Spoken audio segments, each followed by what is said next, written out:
the public safety building headquarters update to the general discussion, including the Turner House. Anybody here that wants to speak on that? We're just gonna do a quick intro. Yeah, And that's then I'm fine. gonna throw it to the Yeah. phones. So, No, we don't have to. you good? Procedural, yeah, go ahead. So with us tonight are, what happened to the two chiefs? Good. Back there, two chiefs, one from fire, one from police. We have Sean Smeagol from KDA Associates, which is the architect. We have two folks from Architects? Vertex, I want to call you. Yeah. So Alice Maher, who lives in Pembroke, and Christy Murphy, who lives just down the street. Obviously, the chair of the building committee. John Brown, you know John, I don't have to introduce John, and myself. So at this point, I'm going to throw it to Sean and he'll give you a presentation. Thank you. So I know we've been here a couple times. Last time was a few months ago. Just a brief update. There's another update for this evening. But I'll I know there's like a few members, so we'll just kind of walk through just general summary, walk through everything else, and then answer any questions at the end. So general site plan hasn't changed too much. For some reason, this projector likes to shrink things down for some reason, so it's a little bit out of context. But so for reference, this is Washington Street, Barber Street down here. The existing gas station is right along there. So on this site plan, we have the main entrance along here, which is for the public. Going into a public parking zone. This dashed line here is the existing Turner House. Then just following along this line here, so we have proposed public parking along here, and here. And then everything back behind here would be a secured parking lot for police and fire, mainly the police. Looking back here is the accessory or storage facility for the police and fire.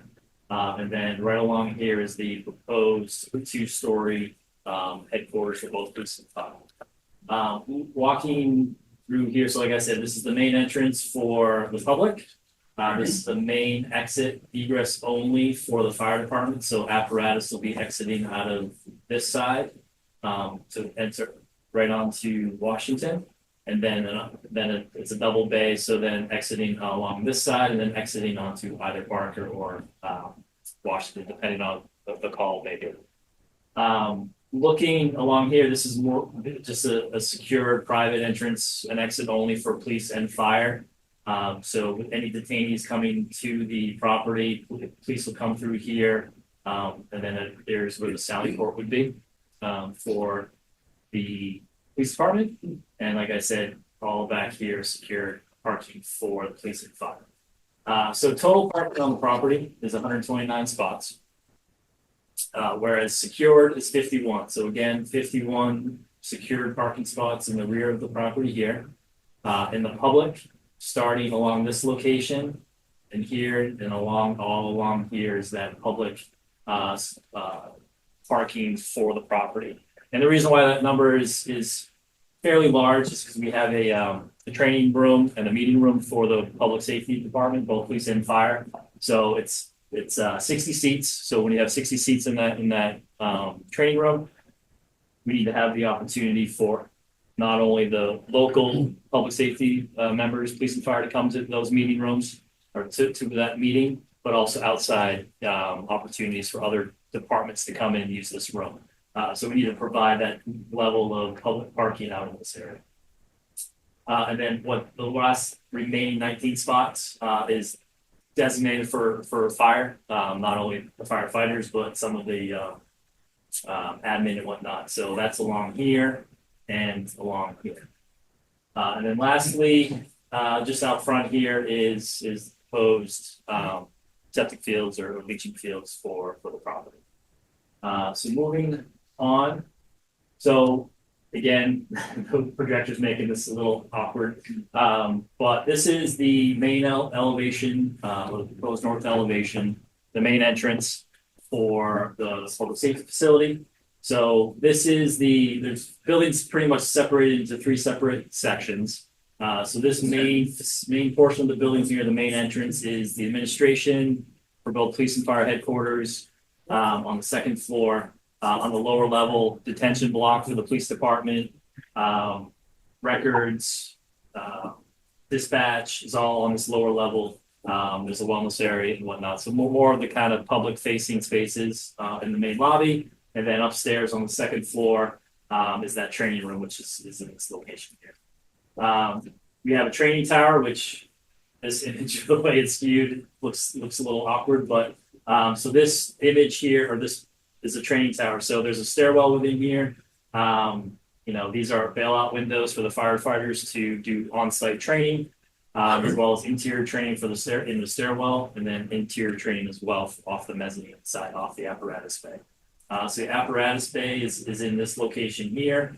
So as we noted on the site plan, we have 4 apparatus bay doors exiting out onto this would be exiting out onto Washington, and then on the opposite elevation, the south elevation would be exiting out onto Barker.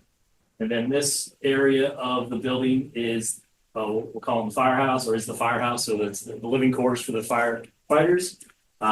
We have the bunks, watch room, and decontamination area off of the apparatus bay units. So, and then on this elevation over here, this would be the exiting of the Sally Port, exiting back down to the secure lot to the rear of the site.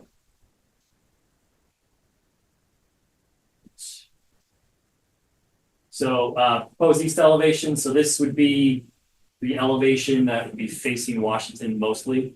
So this right here is the firehouse, and then beyond, obviously, the training tower and the administration portion of the building beyond. So touching on some of the building materials, 90% of the building's all going to be cementitious clapboard siding, with the exception of the apparatus bay, which I should. So with the exception of the apparatus bay, right along here, and that training tower would be brick, just for longevity of the building, reduction of maintenance, as well as, just stands a little bit more test of the time, just with the training, as well as the vehicles entering and exiting the building, with the apparatus bay doors and whatnot. So again, clapboard siding, board and batten, vertical siding at our gable ends. We're still showing, I think the last meeting we were showing here was like a stone base or a veneer base. As we're still currently in the pricing exercise, we're still wanting to maintain some sort of detail at that elevation. So we're proposing a panelized PVC product, kind of like a wainscot or a heavy set water table down at this lower elevation, just to give it a little bit of a base. And then, depending on where the budget's aligned, at our next pricing exercise, I think one of the suggestions at our last meeting was just to bring the clapboards right down to grade with a heavier water table. So we're holding, again, just from a pricing exercise, but we want to kind of hold that heavier base as of right now. So again, Heavier base would, I'm sorry to interrupt, the heavier base would be ASICs, ASICs. light product? Exactly. Yeah. So panels, cheap goods with like a mutton pattern with a cap, like a wood sill cap, not a mutton wood sill cap. So that's what we're proposing right now. I'll get into a little bit more detail with the windows, but all these windows, proposing aluminum clad exteriors right now, double hung windows or trained double hung windows with PVC trim, moldings, head casings, historic sills. And then really the only entrance or the aluminum entrances, aluminum entrance would be just at the main entrance area, a little bit of storefront, just to enlarge these windows or enlarge the entrance and just kind of highlight the entrance of the building. And then the overhead apparatus bay doors, these will be all glass on both ends, just to bring in some of that light into the apparatus bay. And then just standard asphalt shingles, which I'll get into a little bit more detail for a little bit. So the south elevation, this would be facing kind of the corner of Barker and Washington, but there's the firehouse, so kind of more of a private side of the building, if you will. This would be an entrance into the bunk areas. This is an exterior storage for the building, apparatus bay doors, mechanical, electrical rooms back here, and then just the back elevation for administration up above, and then most police operations down here, and then the entrance to the Sally Port. Entry. Touched on this already, but there would be the firehouse. That's the apparatus bay roof, and then the admin roof spaces beyond. West elevation, so Sally Port. Again, this would be facing the backside of the property towards the wetlands. Administration spaces above, training room in this location, main entrance, tower beyond, and just kind of the back house spaces, if you will. So we're again currently showing that datum line of that base all around the building, just again from our pricing exercise at this point. So as I noted before, this would be similar of the styling of what we're proposing. So again, the hardy or the cementitious clapboard, hardy-like product for the clapboard siding, PVC trims, exact-like product for all the corner boards, fascias, freezes, rake details all above, as well as the paneling as we just noted a little bit before, that ties into our window sills and our window casings. As I noted before, the aluminum clad exterior windows, double hung appearance. So buildings like this, the only operable type windows we would propose would be in the bunk areas, but maintaining that double hung look throughout the rest of the building as it would be a fixed opening, but a double hung appearance. Again, PVC sills, apron, casings, cap and drip cap, so historic look for all the window openings, and then propose a simulated divided light with the spacer bars in it, which most historic districts would agree with. And then lastly, just again, the architectural asphalt shingles with a heavier bold shadow line, just to kind of give it that old, more historic look of whether it's slate or a wood shingle roof. These architectural asphalt shingles would give a close to 40-year life expectancy, whereas some of the other products not so much. So looking at some of the imagery, some of these are very similar to what we showed last time. So this is just the perspective coming in from, this is actually going to be the exit, fire exit only for the apparatus, and that will be the entrance kind of boulevard coming in and wrapping around to the main entrance here. So a firehouse, panel base, clapboard siding, board and batten gabled ends throughout the whole, all these gabled ends. The brick central portion of the apparatus bay. Here's a kind of a 2D elevate or a head-on elevation of the main entrance. So again, main entrance here with a covered porch, covered roof appearance along here. The training room up above, training tower, apparatus bay, firehouse. And then this would be similar to a location or similar to the view of the proposed location of the turnaround house. The exit of the Sally Port, exiting down into the secured parking, all of your public parking out front, main entrance, and then that's kind of a view of Washington and Market distance. So I know that was a brief summary, quick summary. I do have some more detail of these or along here with the proposal of the certification of appropriateness. So with that, some of the larger plans of the site plan, looking at I have grading plans. Then get into talk about some of the elevations, as some of you may or may not be aware of, just how it does slope to the back of the property. Also have, like I said, drainage, grading for any reference that you may have, some of the preliminary planting plans in these printouts, and then just some more details of plans and elevations. But definitely happy to answer any of your questions, which I'm sure you may have. What's the height of the training tower? The height of the training. So we are at I think the ridge is at 52, not the training tower. So right there is at 52 feet. Training tower is at 64. So a lot of that, really the internal portion of it really is only into here, so this is kind of a upper monitor for louvers and whatnot, so there is a little bit of wiggle room in that. But we definitely wanted to try to highlight, this as a public safety facility. We wanted to highlight the training opportunities of the fire department. And then it also kind of helps direct the public to the main entrance. Yes, they're driving in through the main drive. Yes, the main entrance is here, but as they're, driving on the property, they kind of steer them away from the apparatus exit. That's another reason for that boulevard up front. The training facility is the tower training facility. Is this, if I could just use the expression, state of the art type of thing that other fire departments would want to use type of thing? Yeah, so I'll let Chief expand on my response, but we had the opportunity of the double height space within the apparatus bay. We have a mezzanine within the apparatus bay, so there's a number of different training opportunities within the apparatus bay to kind of keep it internal. So there's bail opportunities, confined space training, all within interior. And then when you get to the exterior of the building, they need to have the opportunity for ladder evolution, bailout windows, exiting. Well, yeah. If you can find space, they can do high angle rescue stuff and that.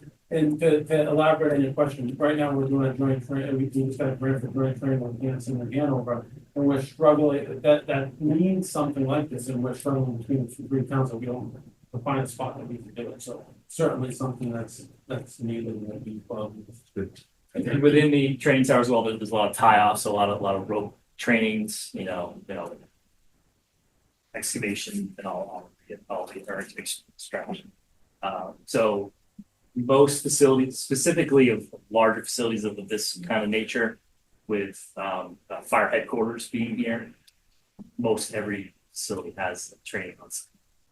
But the opportunity for training, it's like then the tower is that element. One of the pictures that you had that was, full color type of thing, had what looked like a leaching field. Yeah, thank you. So is that the leaching field is on the Barker Street side? I mean, that's septic, I would guess. Yeah, These so fields are. Sorry to cut you off. So we've, as of this week, we've done some further investigation on the perk tests and the understanding of where these fields will be located. We're still in design development of that, so it's going to be more likely in this location. And I think that image that was just shown is a little deceiving.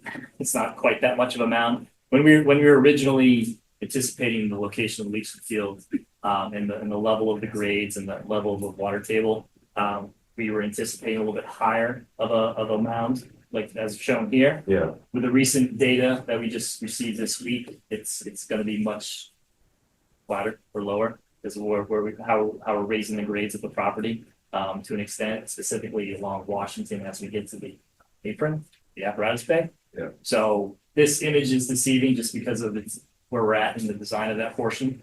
And like we just received the data yesterday, and we're going to get some proposals of diagrammatic proposals of where these fields will be located.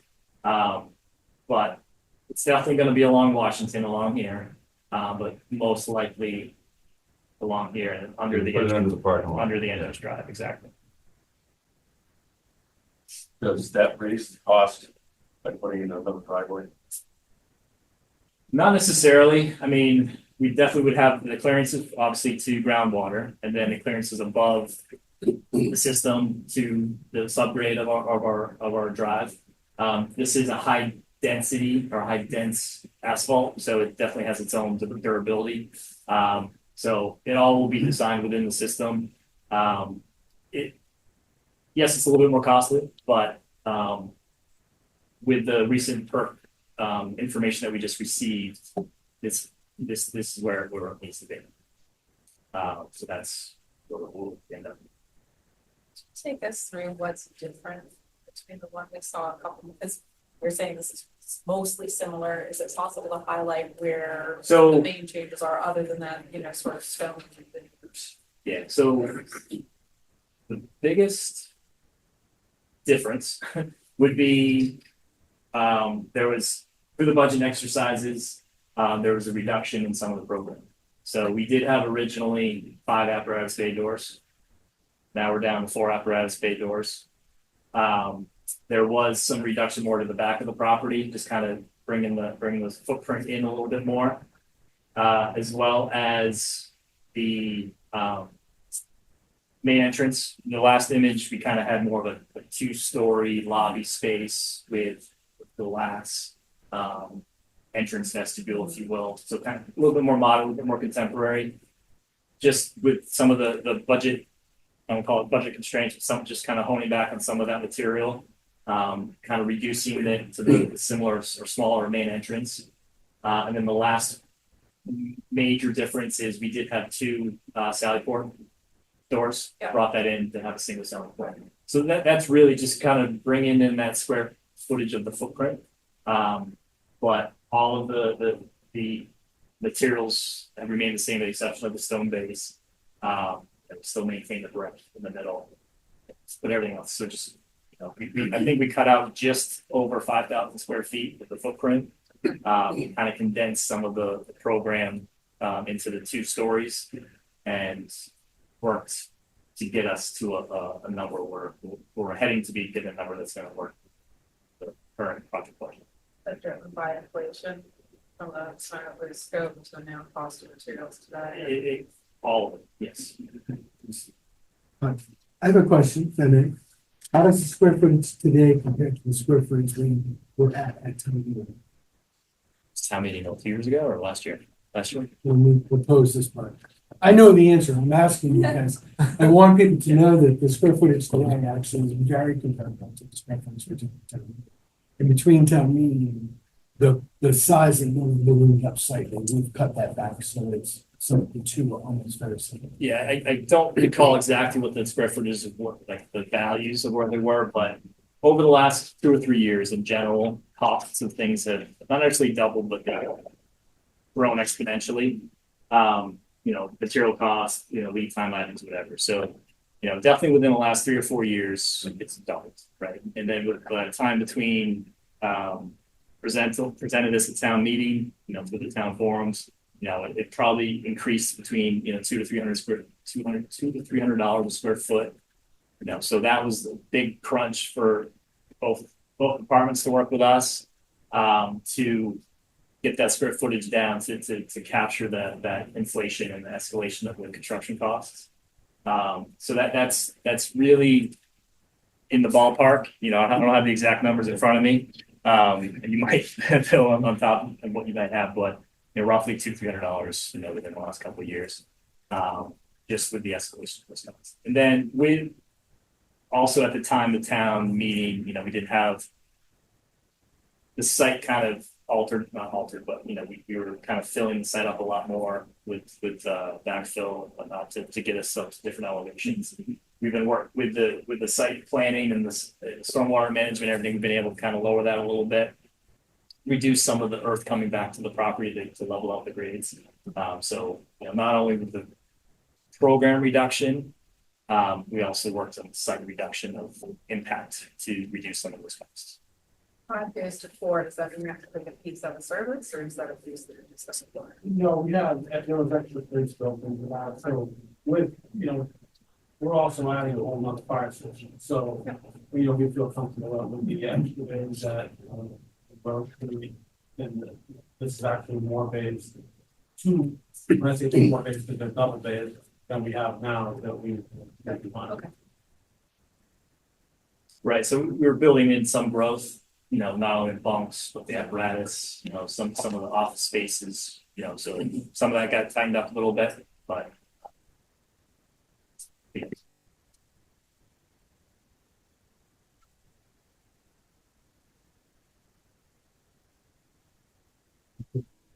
The audience have any questions?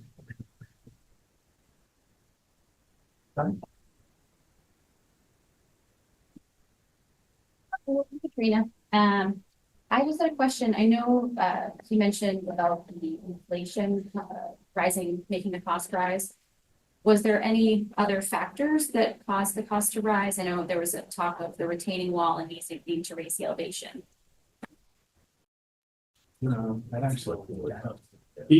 Yeah, so as I was just noting about the some of those site reductions.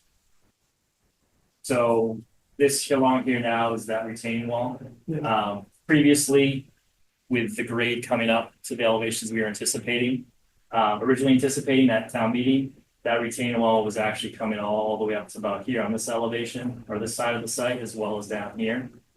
So by being able to theoretically lower the entire property, the elevation of the apparatus bay, originally we did have a step internally of the building that's been eliminated, so really, lack of a better term, the entire site kind of lowered, which helped the costs of the backfill and that retaining wall. So the back edge of this retaining wall is much lower than it was 6 months ago.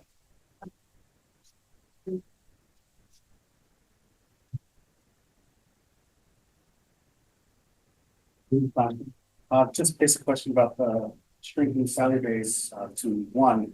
Is there any concerns or risks in the growth that would make it harder?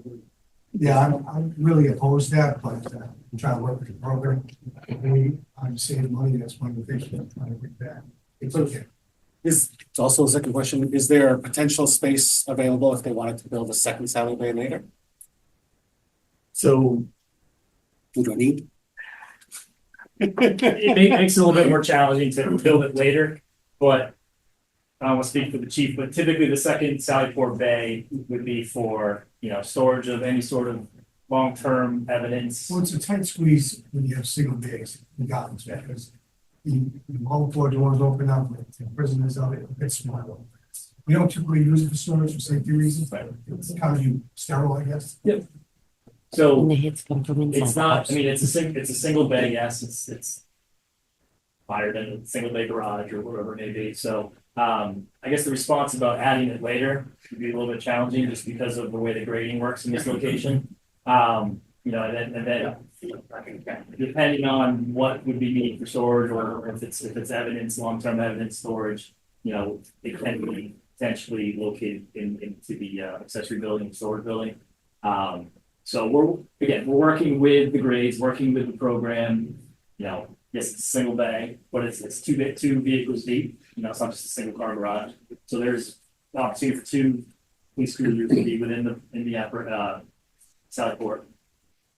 But it's, there will be possibility of storage on either side, so it's not just like a tight little single alley bay. And what's different with this is that we have different egress and access. Right now, we have one way in the back. This way we go one way and one way. But we're kind of having the two cruisers every time. Ultimately, that's why the two bays would be moved, but because Are you guys coming back to the current house, or was this, I don't want to jump ahead of your. Okay, so two questions. So I didn't see any pictures of what the accessory building, like what that's gonna look like and if that fits with the district. And then, to the Turner House, how are you connecting it to water and whatnot? Right, so to respond to the utilities to the Turner House, that's not part of this project. The accessory building, it's a pre-engineered metal building. So some people like the Butler building or, it's at the back of the property. It's roughly about 7 or 8 feet below the grade of Washington. So a third of the building is kind of mostly under Washington Street, but it's lower. But again, pre-engineered metal building, it's the most cost effective for the square footage requirement for this building. And again, metal siding, metal roof, overhead garage doors along here. But again, it's a little bit kind of at the back of the property, along the wetlands line, along here, and in the secure line. Like sidewalks, like on the street. There would probably be glimpses of it, yes, but again, it's as you can see, it's at the most easternmost portion of the property. And it's about separate.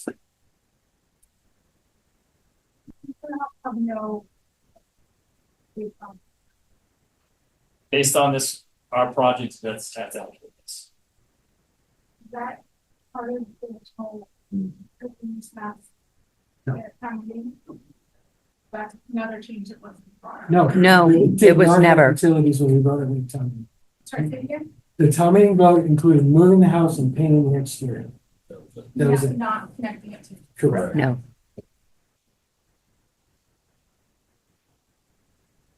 Yeah, so this is about 6 feet below this area. So the property kind of ramps up to here, high point along here, and slopes down.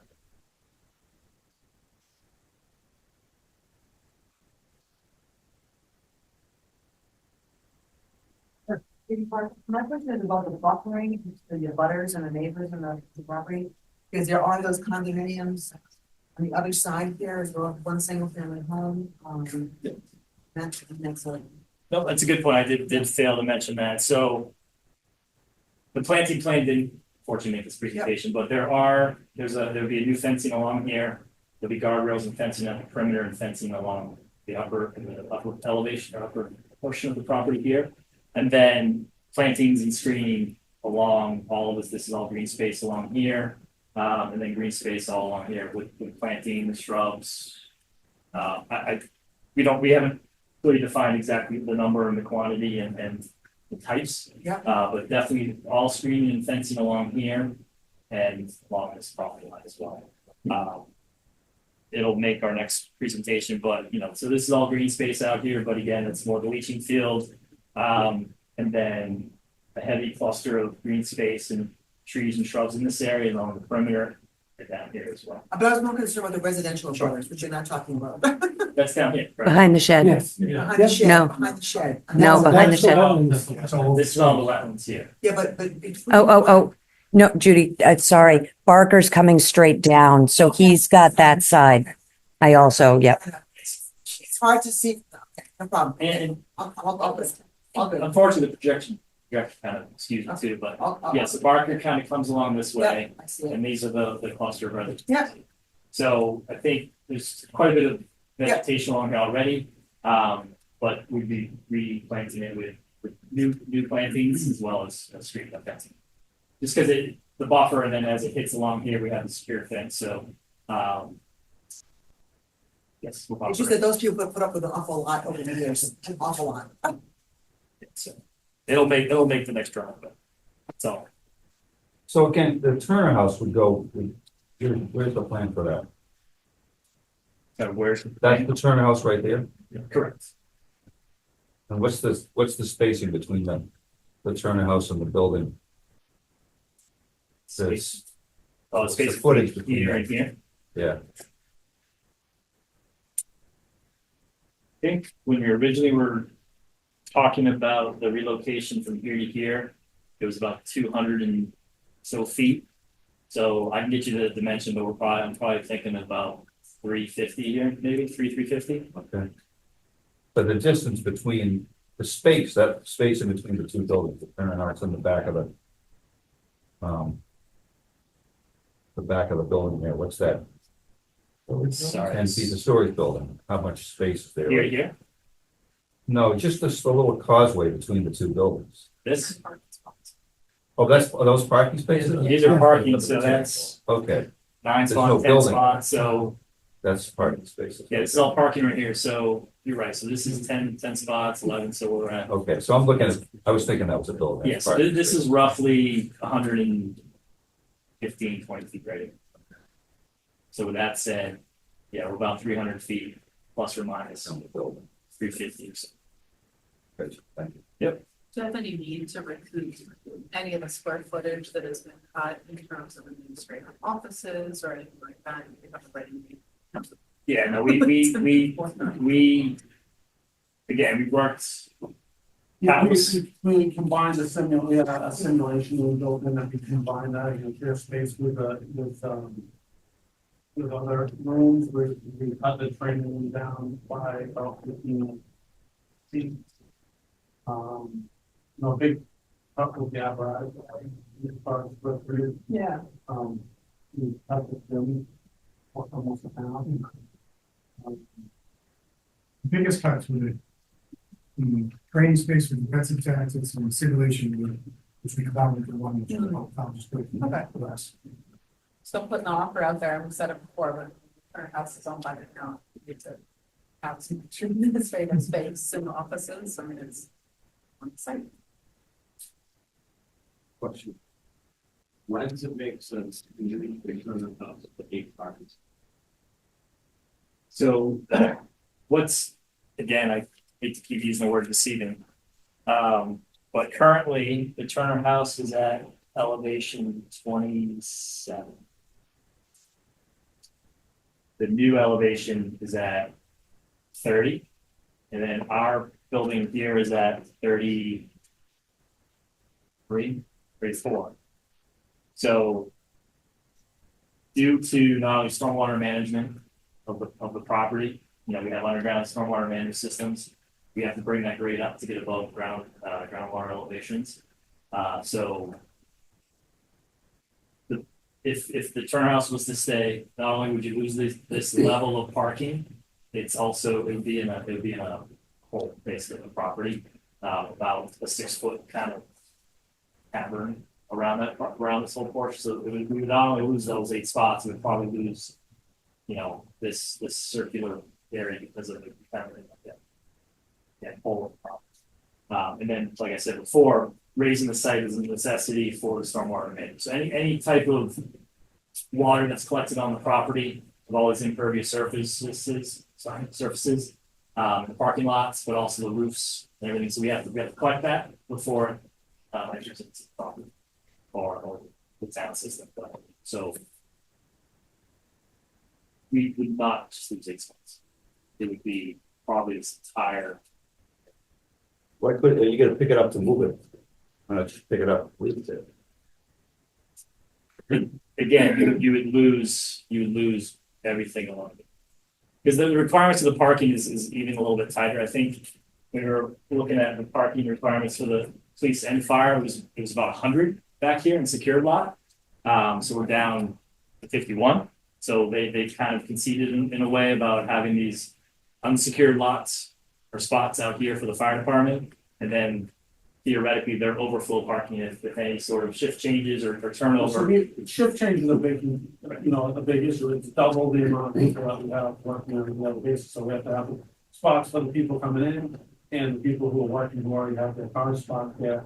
And then, you know, one of the big advantages of this building is, you know, to do trainings and mass fire academy classes, FBI classes, things like that, where we're gonna have 50 to 60 outsiders coming in on a regular basis. You propose to, you need that capacity to do that. That's a money. You get the training for free. Is that so? Is that a money maker? So money, Yeah. it's a saver more than it is to make. Let's be clear, it's not a money maker, but we're not paying to send our people somewhere else to attend this class. They'll give it to us. So we're not gonna, it's not a cash inflow, but it's a savings from an operations standpoint. It's an interesting question though, if we were to raise the house by 3 feet, it would likely be less expensive than moving it. And the space in the back, could you to the lost parking? And I'm hoping that's a question that you asked internally in your. Yeah, no, I mean, But when you're, Once you raise it, that's your cost. yeah, once you're raising it, right, then moving it is actually quite simple. The cost is shoring up the existing structure. When you raise it up to a certain elevation, and then you're trucking it or railing it to the new location. You've already spent the money to move it, you know, so I mean, the cost between keeping it here with a new foundation, new footing, whatever, is practically identical to the new location. Because you've already spent the money to bring it up. And yeah, because there's a substantial amount of shoring that needs to be done on this structure. You're probably very well familiar with that. So that's where the cost.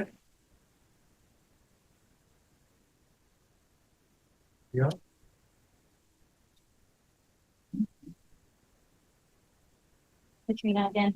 I know you had mentioned something about the perk testing.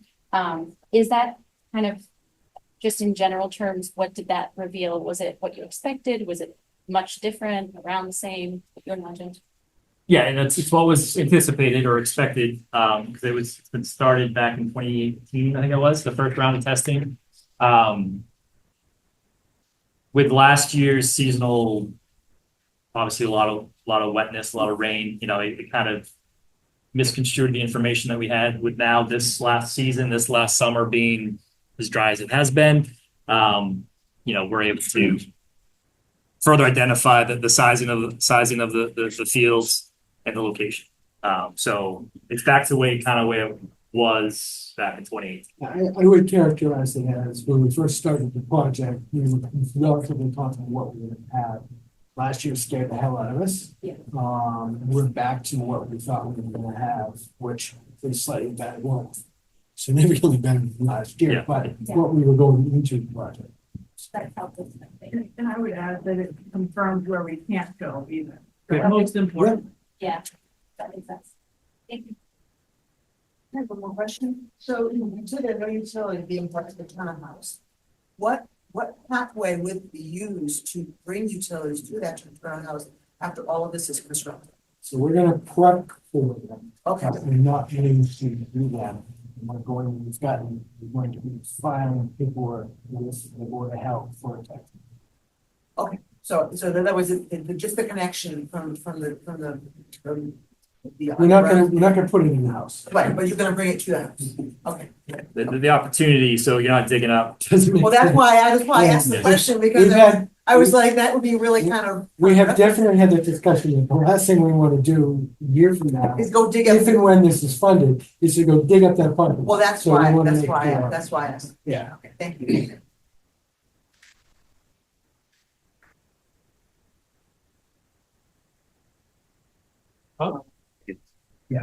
I'm like, talking about, but the aesthetic value of this. The placement, all the views you're showing me don't seem to be really what the viewers we actually might see. Is that kind of correct?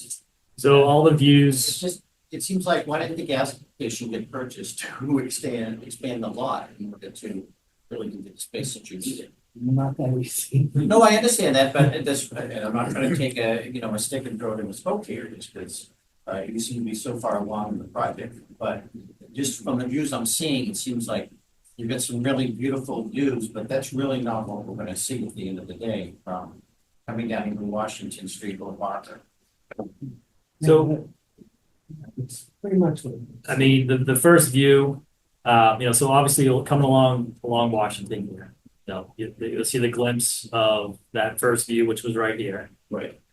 So that's the main view that you're going to be seeing, heading east along Washington. And then the second view was kind of as you're driving into the main entry along here. And then you're on the property and you're viewing along here. The views along Barker coming up through this, there's already a lot of vegetation along here. I mean, you're not going to really get a glimpse until you're probably at this location, and you're going to see that more of a private, I don't say private side, but it's that same elevation as you saw from here. It's the same perspective. To be honest, I mean, yeah, to get much more property it would be great. But the budgets have been set for quite a while now, and working with the departments in the town, we've been getting us honed back in on the project budget to make it a feasible project. Chief, do you see any concern with not going directly out? Obviously, all your apparatus goes directly out now, and it's very convenient. Fire side, no, Yeah. there's a lot of fire stations that are designed similar, it's just because of space constraints. Yeah. It's fairly minimal. One of the things Sean was, he put a lot of effort into making the firehouse side look aesthetically pleasing. There are a lot of discussions on that. You don't know, beside Washington Street, it's Even though you might not see the front end of it, like the building itself has the historical value, actually looks really nice in my opinion, but, as far as the exit of apparatus, I don't think we'll have any issues. All right. So I do have the formal applications here, of course, I got 3 of them. All the data that we showed you, plus, some of the more detailed information related to the site and so we're looking to come back at the next meeting for. Do you need one in, how soon do you need a certificate of appropriateness? Next meeting. 1 month. 1 month. Yeah, that's good. Great. Thank you. Thanks for coming. Thank you.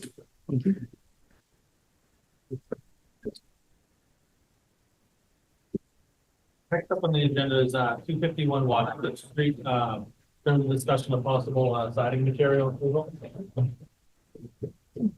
Yeah, so if you guys want to take my sample, you're more than welcome. Okay. This is, this might be your supplemental ready backer, okay? It's called Everlast, okay? Last time I was here and I brought up the possibility of vinyl siding, I saw you all contort and spend. So here's the sample. It's extremely rigid, okay? Has a 50-year warranty. Doesn't require painting. I will tell you in full disclosure, I finally got the estimate. It took quite a while. It's probably going to be out of my budget at this point after, but I was already on the board, so I wanted to say, like, let me see if I can get the approval and if something happens, but it definitely is not your typical vinyl siding. It does require some expansion and contraction, so they do recommend a PVC with a lip around the windows that you can tuck into, so it can do that sort of movement, especially with the darker colors. I just had this installed at my house. You did, Nice stuff. it is. But you do need that 1/4 inch. Yes, you do. Yeah. What are the joints for?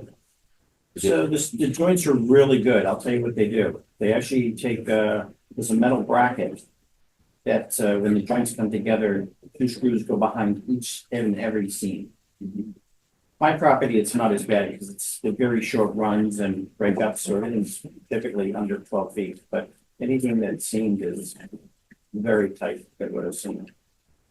And when he showed me, pictures of it and how the application, it seems like the installation is very critical.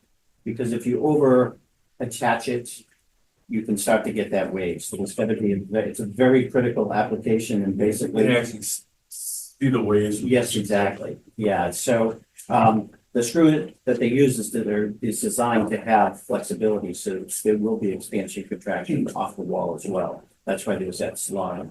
So Is it, so it's all one, it's not double like. it's not double, and that's part of the why the cost Yes. was so expensive.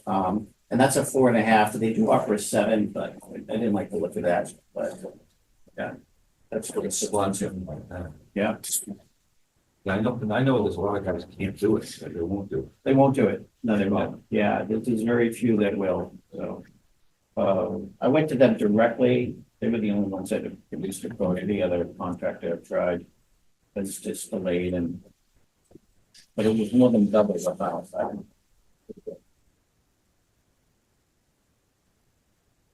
What they use on? Property, 345. yeah, 345. I think they used those were the shingles. Not quite that product. They used It's an aluminum. oh, was it? Was it, I thought it was rubber aluminum. Okay. I'm thinking of the West Box factory, yeah, probably. Yeah, I looked into that, but in talking with architects, they didn't like the idea of me switching from the clapboard view to shingle view for that particular property. And I would agree. I don't think the shingles look right. With kind of that gothic detail at the end. My entire end has beautiful portals, and I think it just fights the look of the shingles. I think it was kind of going backwards. So I wanted to try and keep with the clapboard look. I thought that was. Yeah, I like the clapboard here, property, too.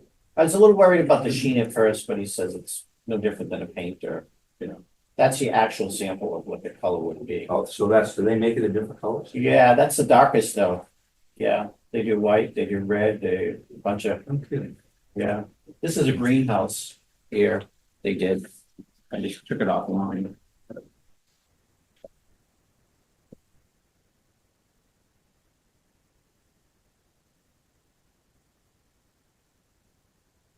And I, you know, exactly.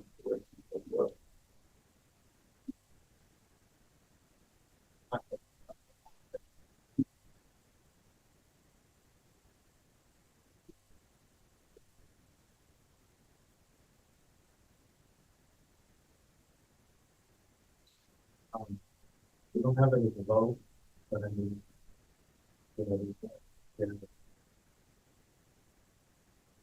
Right, we can't vote tonight. But I'm inclined to. I like that, it looks great, Yeah. yeah. This is nice, you did a nice job. I'm not sure I'll be doing it. Well, It was over $50,000. What? Yeah. Well, I talked to my wife. A pretty steep number for what I calculate about 1,500 little square feet of siding. Which in red cedar is probably under 10 grand. Yeah. That's a pretty, I don't see $40,000 in labor, so. No, But they are individual pieces, unlike traditional vinyl siding is a double, but yeah, red cedars are a single piece too, so. yeah. Okay. Well, we'll leave it on the table when you Yeah. can vote and Yep. you can let me know. We'll bring it up, do you have? If you could, do you have we have a certificate of appropriateness on the material? Not for this, you did for my windows last meeting. Either I can add it to it or you can, I can submit a separate one. if you'd like. Submit a separate one. Yeah. Yeah, You can email it, you have- Yes. yeah, I got your emails, yeah. all right, Okay, great. thank you. Just be nice. Yeah, thank you. So we'll see when the courthouse. Thank you. Thank you. Next we have, the building department for a general discussion, on the, process of, permanent approval of the, historic district. I guess the, 187 Washington Street, the roof was approved for a rubber slab, So sorry about that. We missed that, but we're still in the process of getting the new computer system to flag for addresses. This is Barry, right? George Barry? Okay, thank you. Thanks for coming in. Yes. So other than that, I'm not sure what to say. Is there any way to go to the, assessor's office or wherever we keep that information and to have a list? They can't, I don't know exactly how many, Well, it's how many online, houses are. it's online now, right? So is there anything that kicks it out when you're applying? Up until recently, so there's been a couple of new people shifting around the building department. That's we missed it. We just had a list of the streets and the numbers. To encompass those directions. Working. Getting a few things around and we're gonna miss it. Yeah, Hoping it's okay. Yeah. The product that went on, just speaking for myself, I was, it's, I would never have approved that. It just doesn't look like it belongs there in that world. So it's done, it's a done deal, as is the house, 2 houses down where the foundation went in 2 years ago without historic commission approval. That's a design that I would, just speaking for myself, would approve. So, it's not like this historic district is not pristine. Got buildings in there that, it would be nice if they, fit more with the other houses in the district, but it's just kind of disappointing. It's too bad that it got by the building department. If anybody else has any thoughts? I mean, what's the remedy going forward? We're hoping that the new computer system, we can just simply have those addresses flagged and we ask for a permit. Not what's created in the district and Our houses flagged, Mr. Berry, that are over 100 years. Over 100 years old, because one of the other one of our other responsibilities is to keep tabs on, houses that come up for demolition that need a permit, from you. And they're subject to the approval of this committee. We have one that, I got a phone call yesterday about a house on Saley Street. That, well, they'll apply for a permit, a demolition permit. Across the street from you. Dan Costanzo. The house is a 1759, the tree farm, the Christmas tree farm on Taylor. And that house is a 1700s house. And we had a house a few years ago. We've had some lost houses. The problem is that we have a 3-month delay, and that's not really long enough to find a remedy, to find a home, find a use for a house. That's we've had a bunch of houses that have been lost that were beautiful houses, but most of them not worth saving. But it's tough if we don't get a chance to look at it. So there's no way to. Would there be a way to list houses that are 100 years old for your office? I'm not sure, but I guess we can do the same thing. Yeah. With the assessors. Which we try to tie that in. Make sure we're following the town bylaw and double permits for. Yeah, I'm aware of a few Yes. that slip by and disappointed. Right. Right. I didn't get a chance to sit upon. Right. All right. Right. Thanks. Appreciate you coming in. Yeah, This is thank very. Yeah, sorry, we'll keep working on it. Okay. Yeah. Thanks very much. Thanks for coming in. Thank you. So next up, we got, a review of, Judy Parks's, application. Everyone, my name is Judy Parks, and I do put an application in for a position on the Historic District Commission. I have been involved in town government since 1986. The zoning board was 20 years, and the chair of the was 10. I'm currently the chair of the Affordable Housing Committee, and I'm the vice chair of the Pembroke Housing Authority. And I have, and many of you know, I live in a historic home, which we're in the process of improving the historic easement with the historic New England, and also getting solved. We thought was the Briggs House, which is now the Lagoon House. Another Lagoon House. But in addition to that, I have had in my career, I worked for the YWCA for 25 years in Boston. And one of our buildings was in the South End Historic District, so I'm very familiar with dealing with the City of Boston Historic District issues. But probably more importantly is the headquarters buildings for the YW, which is on Clarendon Street.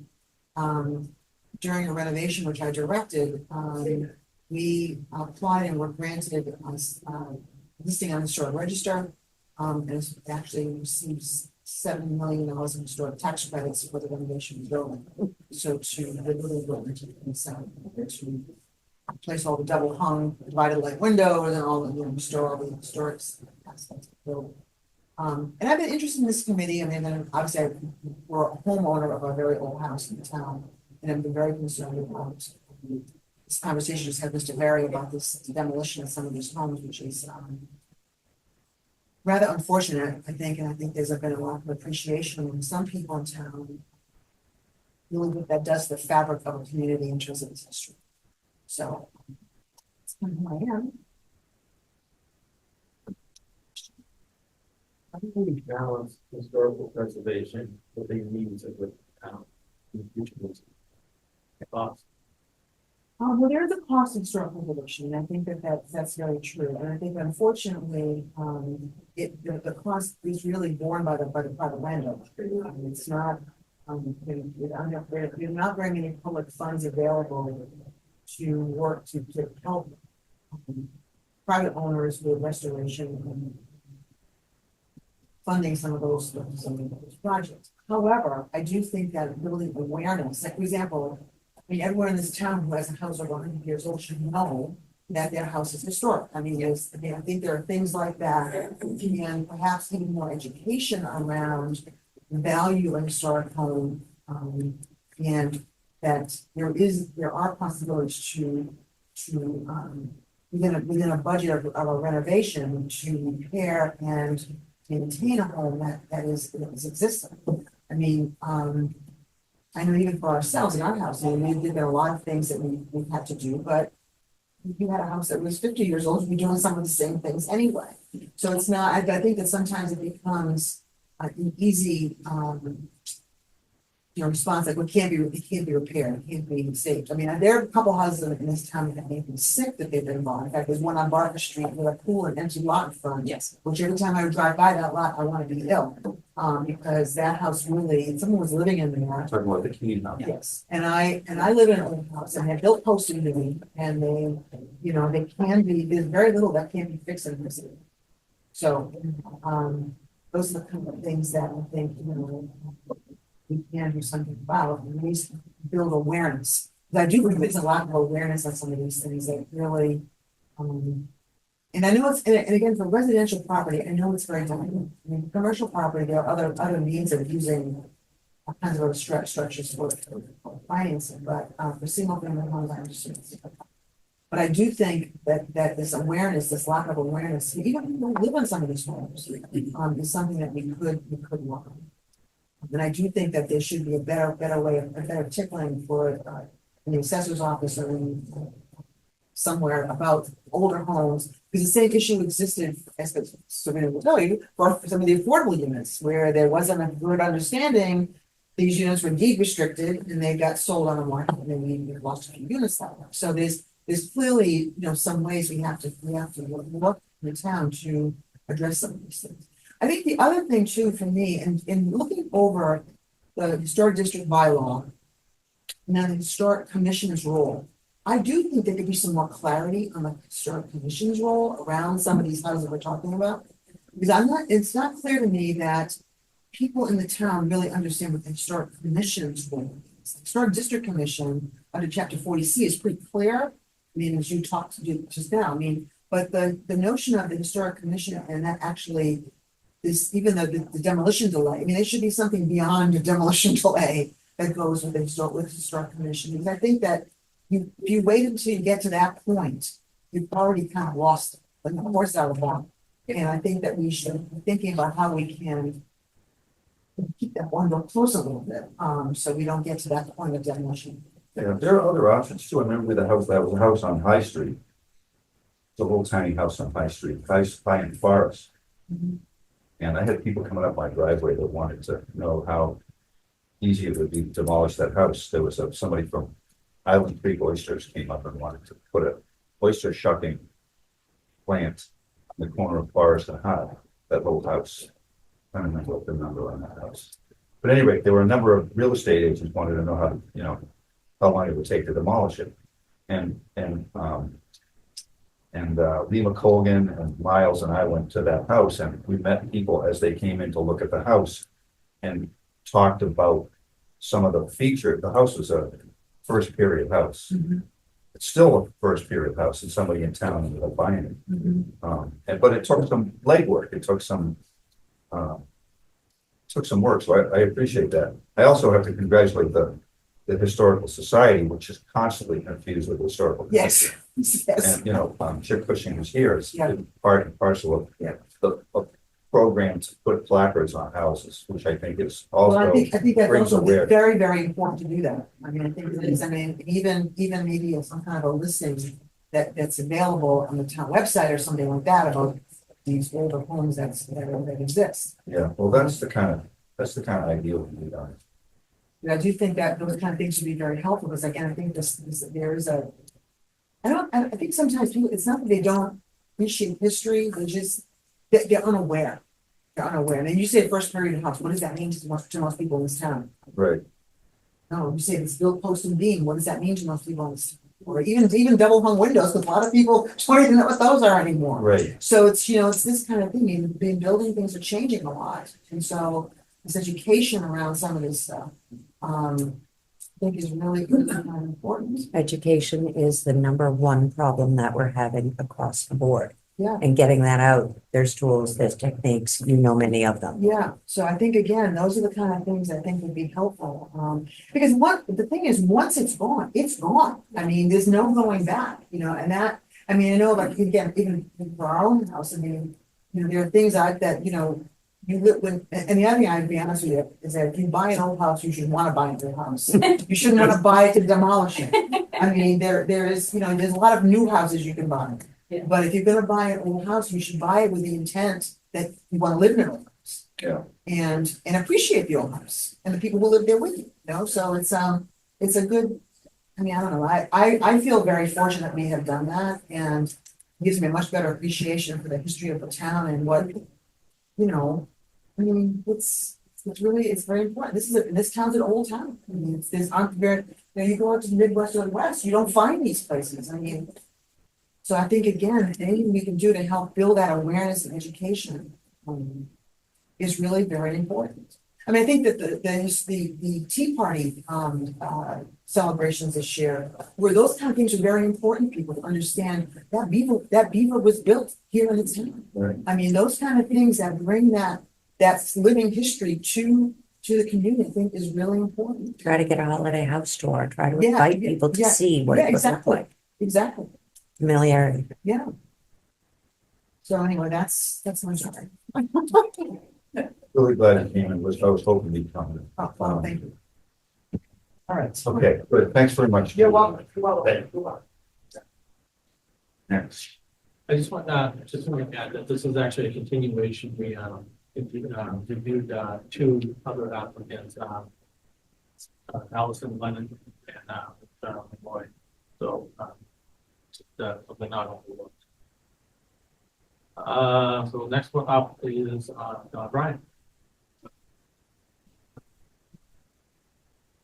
Hi, everybody. Good evening to you. It's good to meet you. Thank you for what you're doing in the town. Yeah, I actually, I moved here from Hingham. I spent 10 years in Hingham. I lived on Main Street. What a beautiful place that is. And was very aware of the issues that were involved in the historic district and the tension levels and managing those tension levels. Lots of controversy, and I think some kind of toleration for being able to be involved in those kind of discussions and hearing people and going deeper and being patient with the process is very critical to what you're involved in. I mean, certainly seen that with the John Turner House, but that spreads out in terms of other issues as well, as you know. I don't bring any special skill sets other than my sort of longer term, by some standards, commitment to Pembroke. We moved here in '96, so we raised our sons here. We wanted to be here of all the communities on the South Shore, and one of the reasons we wanted to be here is the semi-rural nature of the town. And we would come down from Hingham to go to Camp Kiwanee for like Labor Day and whatever and enjoy it. And I really appreciate that about the town. Maintaining that has been a conversation piece for all of us. The taxes that we need. And so there's lots of competing interests here. I think after being here for all these years, that I've got something to add to that conversation. We love Pembroke. We're not deep rooted as some people are, but we mean to be here. We didn't just happen to be here and just love the town like we've got the same DNA. We chose to live here, and when it came time to retire, unlike some of our friends, we didn't look to leave. We want to stay here. This is home for us long term. So, and that means the investments long term. I'm very thankful for the health I have, strength to do some of the things that I'm doing. Hopefully that continues, but I'd like to invest it and give to the town. I think I do in other ways as well. It's not just sitting on a commission or a board, but that's really mission critical to us. I've been involved in supporting the Council on Aging did fundraisers consistently to raise fuel, money for fuel during the winters. We would stand out in the winters at Stop and Shop here in the town center, as well as North Pembroke. And we thought the best way to raise money for seniors who need fuel is to collect that money when it's cold as can be. And we faced that. So over time, I think we've raised somewhere $12,000 to $15,000 to give to the senior, the Council on Aging for seniors to make sure they have fuel during the winter time.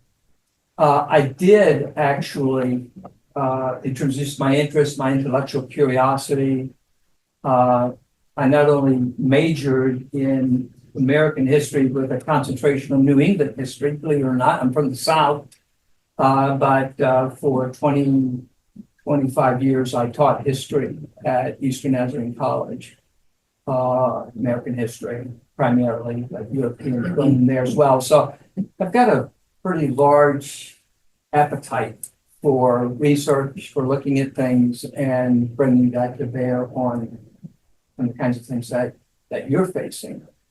I don't have gobs and gobs of time, but I've got some time that I would like to. That's just one way to do it. Can I just ask one thing about Hingham? Yeah. I taught in Hingham for Oh, did you? 30 years. Yeah. So I know a little bit about Hingham, as some of us do. Yeah. And I know a little bit about sounds like you were talking about Hingham with sort of code for, well, the Hingham Historical Commission is really different from most other historical. Oh, yeah. I tried to replace my gutters on my house there. So I'm very familiar. So that was a 5-year process, Oh, yeah. probably. Yes. Probably. So how do you, where do you fall on the restrictive, this commission versus, we have, part of our bylaws require balance. Right. With the needs of the community. Right. You know, there's several things going on that I see. There's an appetite in the town. We need money and we need business. And maybe some denser housing is the answer to that, whatever the case is. I'm very involved in those kinds of discussions politically. But I'm also very well aware of the value of what Pembroke is. It just has to be on the agenda. My sons have lived all over the country, and my younger son spent many years doing his graduate work in Santa Barbara, which is gorgeous. And particularly Ben, when he comes back, he says, I found out living all over the place that I grew up in the most beautiful place that you could grow up in. That's saying a lot when you've been in some of the places that he's lived in. And part of that beauty is our eagerness to preserve and to value what's here. In the rush of people into our area, you know, higher social economics, as we see that happening. I'm not sure what that's going to look like in the future, but we need a strong base of people who've got relationships, they can talk about it, they can manage it. They're not afraid of it. They're not scared of one another. I want to make sure that kind of courage, settled purpose really does stabilize us at the center. This is a critical committee. And a lot of discussions happening here that affect the nature of our town. I think I could add to that. I'm eager to do so. So balance, yeah, certainly things of another kind, right? It's of another kind. But I faced it and I saw how amped up people could get. Even in some cases, as you would know, when you're on a commission or in a place of authority, sometimes those people who are committed to that actually don't know the regulation of law as well as some of the people in the community who are facing these issues.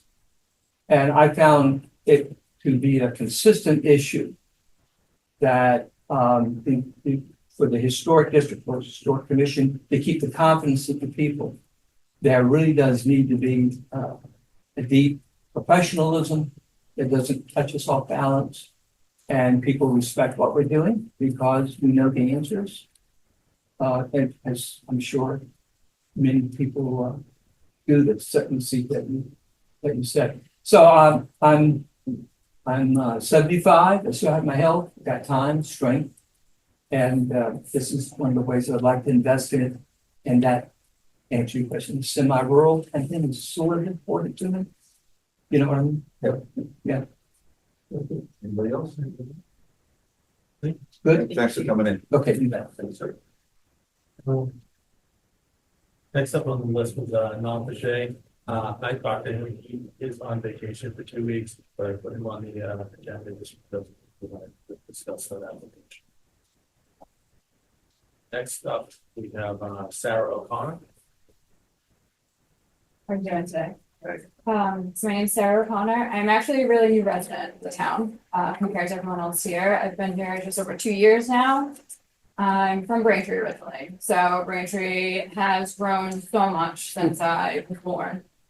Lived there for 37 years of my life. We moved to Pembroke because we wanted that small town feeling.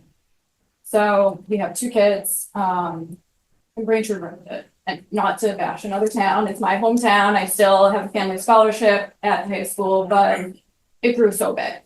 And I want to live in a town and raise my kids where we stay small. We appreciate our history. That was why, like when I saw it, I was like, oh, this would be wonderful.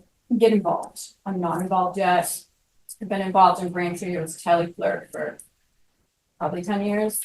People would walk in and they're like, oh, what are you doing here? You're a volunteer. I'm like, no, I'm actually working. Like, this is what I want. I want to get people out in the community and advocate. And sometimes seeing someone that's on the younger end helps. So being someone that moved to the town, everyone wants to move here, especially in my age range. It's attractive, but they're going to buy that house that's historic and tear it down. So for me to be the voice of being like, okay, but you're coming here for that small town feeling, not to come here and ruin it because you're leaving from somewhere else. So, that's kind of the personal part of it. My background is heavy in accounting. I was the CFO of a construction company prior to my current job. I'm currently the executive director of 2 nonprofits in Quincy. One is this biggest, I think it might be second now, actually, the second largest senior housing complex in the Northeast. 62 plus only, low income. So 90% of the property is low income, with 640 units. So at average, we've got about 800 residents full on the property. I also am the executive director of the senior center that does all the activities. So if you think of the Linden Ponds, everyone's playing bingo, they have all these social events. We're doing that for low income people to have them, have the experience, live their life, appreciate the finer things, and bringing the smiles to them. Some of them are paying $30 a month for rent. So seeing their restrictions, and we do have a budget, we're a nonprofit, so trying to push it as far as I can is my goal every year. We will be building a 4th building, so I will be spearheading that. So with my prior experience in construction, I feel confident we'll be breaking ground hopefully in 5 years, but as we've seen, the cost of everything is skyrocketing. So for me, it's sticking with that 62 plus, but just even seeing the firehouse and the public safety building, my husband is a firefighter, not in this town, but seeing, trying to balance that, and he's in Hanover. So seeing that need to keep that Turner House, but public safety is a big part of our community. So the balance is extremely hard, and I understand that, but it's what can we do to keep that historical value that I bought the house for, to live here. Kind of my big thing, I've volunteered a lot with people with disabilities, so with the blind and visually impaired. I've run the marathon twice for charity. For them, I've worked with TIC Network and read, right before COVID hit, read a lot for them. So being in the community is a big part of my background, and now my children hopefully will live here until they graduate high school and move on before they move out. It's been a nice time.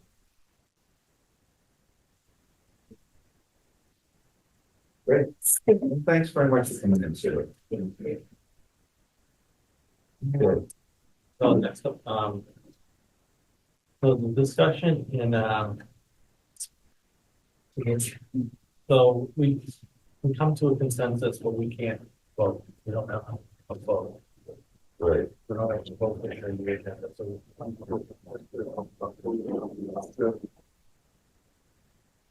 Still down, like. Going back to like, yeah. But, We want to do that now or for people? I have mine too. For the two. well, Discussion or. well, the other thing is the alternate. Last meeting, you voted for two alternates. Are we gonna stay with that? But it's, I feel that we should stay with it. Yeah. with two? Yeah. Okay.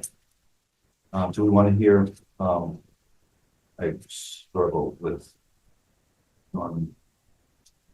Teshi? Decide. Shay. Yeah, we didn't Do we want to discuss hear him next month and then? I would, I know him a little bit. He's a guy that he helps with.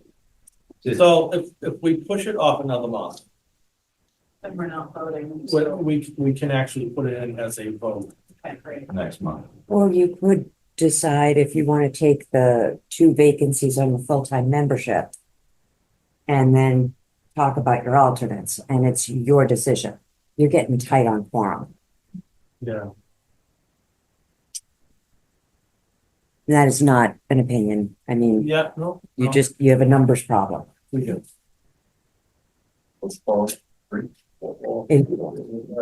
For 7, you have to have 4. So no matter how you feel, Jay, you have to come. I'll be here. Roll me in. Thank you. That's a tough one. We want to break it up. We want to do one recommendation. Recommendation for regular members and then for alternate separate. Yeah, We want to wait on the alternates for next month. Just make a recommendation for. Can't vote on it. we can vote period. Well, we could make a recommendation. Well, come to a consensus. but,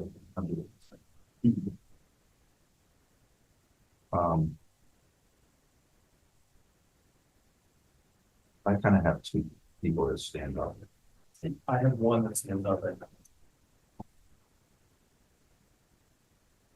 Appropriate to talk about people that are in the room, you know. Politely. Politely. Politely. I mean, I think we should review what they've given us. Have like an executive session or something. It's all open. This is all wide open. All wide open. Wide open. So nice words, good words, kind words. Kind of- Why? I might just not, I mean, might be missing something. It's, I did not put it on the agenda. The word, yeah. The word so. So the select board asks respectfully that every board committee and commission provide a recommendation. Meet the people who want to be on the board so that it works out in the end. So a recommendation can come to the board in an array of ways. So this isn't like a set of minutes or a permit application. Have you seen the agenda? There's no vote in that. It has to be indicated. It can be possible vote, potential for a vote, but anyone home who has an expectation of being able to participate in the vote conversation would be left behind. And in this particular case, you're not appointing, you're not the appointing authority. So it's a bit of a softer moment here. Yeah, I would also like to give them the opportunity to come up in front of us. So you don't want to stall Jay on, wait the table until next month, or are you comfortable with making recommendations for 2 people to the select board that would be regular members? Yeah, Norm is an alternate. A potential alternate. That's all. Yeah. I mean, if you're okay with that, I mean, I'll just start. Go ahead. I think, in terms of, I think everyone here, everyone we've Yeah, heard, I appreciate people coming. Everyone we've heard has been outstanding candidate. There's no, it's simply, everybody has their talents and their energies and so forth. I'm just thinking in terms of people that had things that I'm looking for that would help the committee. And I'd like to recommend Judy and Allison. Same. I'm Judy. I'm Judy. So we're all. So there's a consensus to recommend those people. For Judy. If you took them one at a time. One at a time? Yeah. And then we wait on the other 3 recommendations for next month. For the 2 alternates. Right. And, well, we have We need 2 regular members. 2 regular members. At which point you could, Dawn. Only because I know what Dawn does for this town. Okay. Does behind, what's 30 there behind. So we're in a situation where we can vote and we can't do that tonight. That's right. Well, yeah. So why don't we recommend one name Yeah. to the select board, to the parts, I think that's, and then we'll come back. then we come back for another. I'll vote. For the vacancy and the 2 alternates. Okay, is everybody okay with that? Yep. I hope that's okay with everybody here, that we wait and push it off a month. Fire away. Go ahead. Based on that, are you going to interview or invite people to go up and speak again, or are you basing it on our conversation? I think everybody will be invited back. Everybody will have to get up. No, I mean, everybody will be invited back. If they want to speak again, that's fine. Fine. So a little confused, if you're not voting, are you recommending? at the moment, all 4 people have achieved some kind of agreement on Mrs. Judy Parks. And they have not had, that's the difference between a deliberation and a vote. So right now, if they were going to say, we agree on one person, we have 2 vacancies and 2 alternates, but we do currently agree on one. We're going to put it on our agenda to vote, but the question becomes if you want to agree on your support of Judy tonight. To the select. Correct. We're Correct. also not the, The appointing authority. Yeah, make recommendations on. so, So. That'll help we'll with leave that. tomorrow. Right. Okay, so don't anybody go away because we're hoping to have put 4 people on the committee in one form or another. We want to keep. So you're all invited back next month for another exciting historic commission Stay meeting. tuned. Yeah, Um, because we do need 2 alternates. and we do have, yes. so we're good with that? Yep. Okay. So we're review and vote meeting minutes of June 25th, 2024.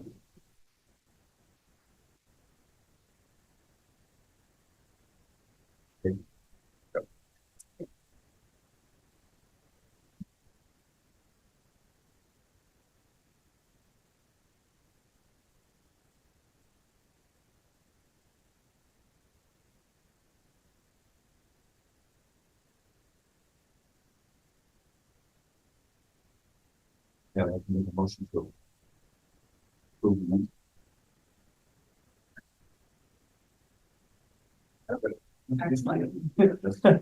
All in favor? Aye. Okay. Okay, so, this is another one, discussion to allocate DC funds to, for plaques, for past members. So we can have the discussion, but if we're running to make you vote, we're gonna have to vote. We're gonna have to- Just so you know, I've got 4 nice pieces of cherry burl, 1 each, ready to go. Just I need to put some grass on them. The grass would be about, I think, $27 a piece. With the name of our 4 people we're gonna recognize. So these are the polls on. So, honey, it's my wood, the wood is free. I grows on trees, so. Underneath, $108. that's all. It's not plywood, right? It's not plywood, no. It'll look nice, All right. but I'm just gonna, basically what it is it's a cherry burl. And it's gonna be lacquered, and just have a brass plate on it. We'll give it to four people we talked about. We have either left the commission a while ago or there's.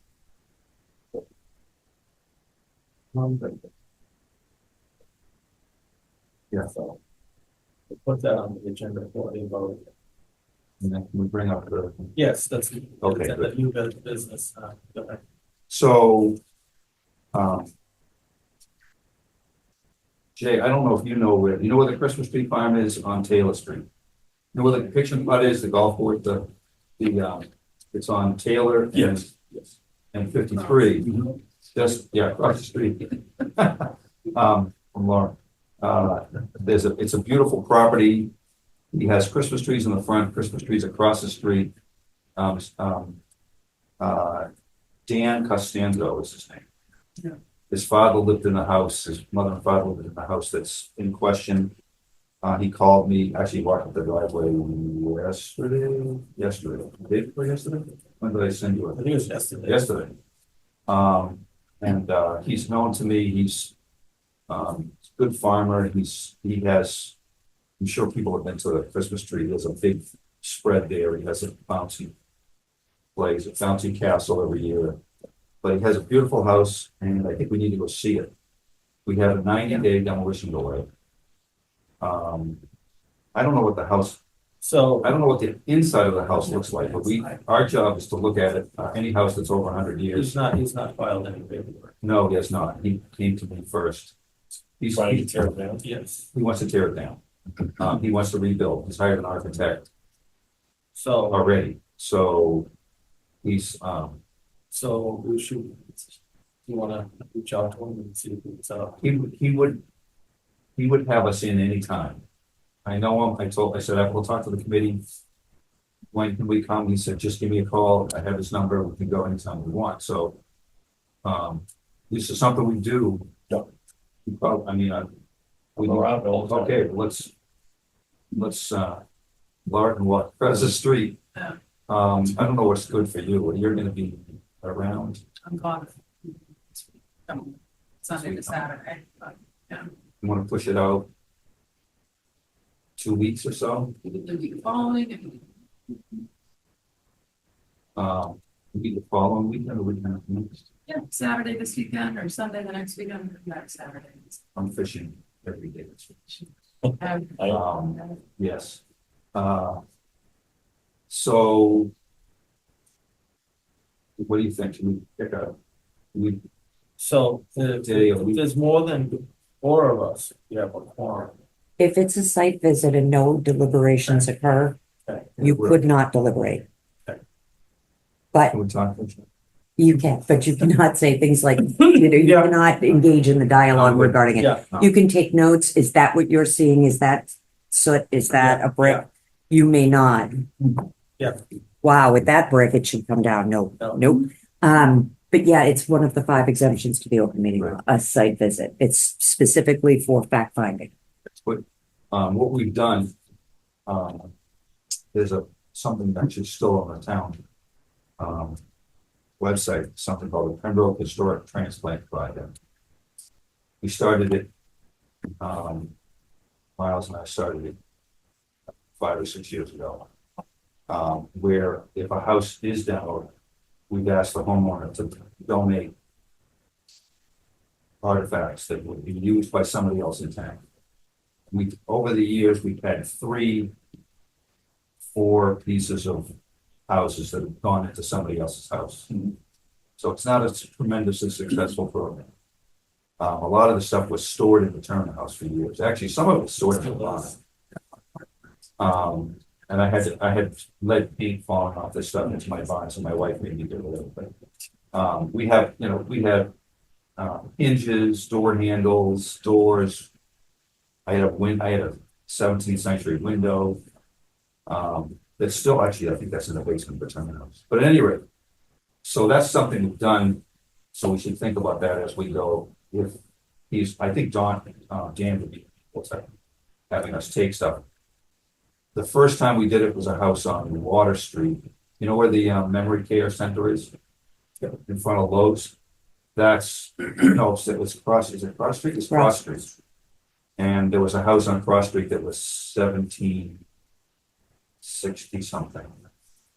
And he gave us the architect, the demo guy and the architect from the project there, gave us a bunch of stuff. We put it in the truck. Yeah. So we could do, that's something we could think about as we go over there. Yeah. But I think we're short of having a way to find a new home for the house. The demolition boys, some of these towns like Duxbury has on my street, on Myrtle Street, Taylor Street. Are you familiar with that end of town? Dave? Not really. And going into Duxbury, they had a house, there's a house on Myrtle Street. The town of Duxbury acquired this guy to pick up his farmhouse. You know the house I'm talking about? It sat there for a year. Yeah. They have a 1-year demolition law. Yeah. Nobody on the commission had any interest in trying to find a home for this. So unless we can find a way to put some of the stuff or the house somewhere, I'm not a big fan of holding construction project up. But that's me. That's What is preference? Yeah. right. That was a mess. I mean, that doesn't look anything like right. This is like Sylvester one's What being there? yeah. It's a joke. So I don't want to do that. But anyway, I think so we should do set up a site visit. Back on, and then if you happen to file the demo permit, that way we put it on the agenda. right. Okay. So so why don't we do, you want to go to So I think we should set up the site visit and then have them file the agenda. okay, that would be Yeah. I don't know exactly, I could look at the bylaws to find out when the 90 days starts, when the clock starts, I think one of the big ones. when the permit is filed, yeah. No. Have to look. Yeah, I don't remember exactly. I'm not that good. All right, so I'll be in touch by email. And we'll set up a time. I think, I remember bylaw, once it's filed, we have 14 days to respond to the file.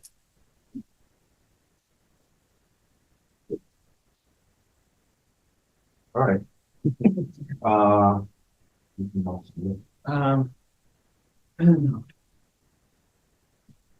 The old business?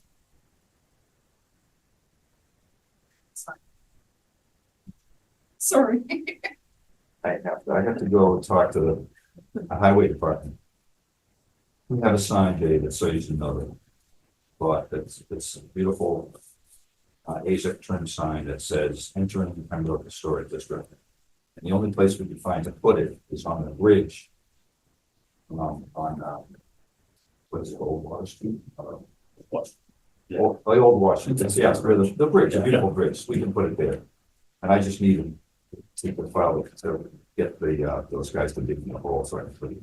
It actually is more complicated than it sounds, because they need a breakaway, they need breakaway iron, so it's if a plow hits it or something like that, it shears off, it doesn't kill anybody. But it's on my to-do list, I'm on the 5-year plan. Public comment, anybody, any comments? Thanks for coming. Motion to, geez, I did not use this, motion to adjourn. Second that. All in favor? Aye.